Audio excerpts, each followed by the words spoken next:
The second thing which we send to lights is they need power to go, and they also need data to go. So with the old way, you're just sending variable voltage to control the lights, and that was it. At this point in time, just about every light you use is going to need data. DMX is the protocol which carries data down copper. Most commonly, 5-pin XLR is what we use. Lighting data cable is more expensive than audio cable because it's a higher quality spec. Like it plugs in, it will go, but you will get issues and you won't know why you're having the issue, and it could just be because of your data cable. So I would suggest use 5-pin lighting cable whenever possible. So even though we're digital,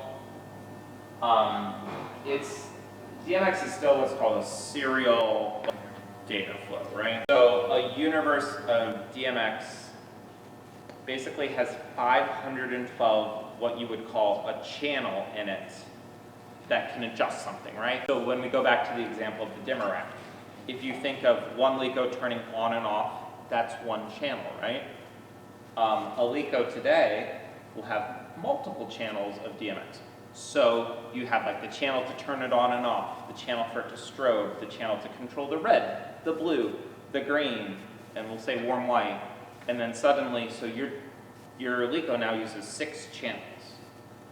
And then that's when we get into addressing is, on this universe where there's a range of 1 to 512, what 6 channels is that Leco going to listen to, right?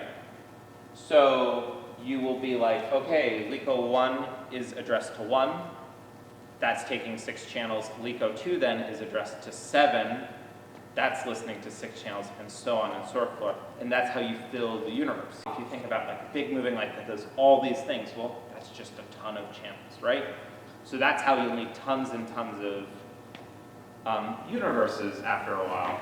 And that's when we switch over to the networking side of things, and you'll have network data, which is streaming ACN is the most popular, the most suggested. So a set of 512 channels is a universe, and then you can have a whole bunch of universes, right? These lights will use that universe, and it's thinking about it smart, right? So it's that point is when it goes from network to just copper is what we call, we refer to non-network data.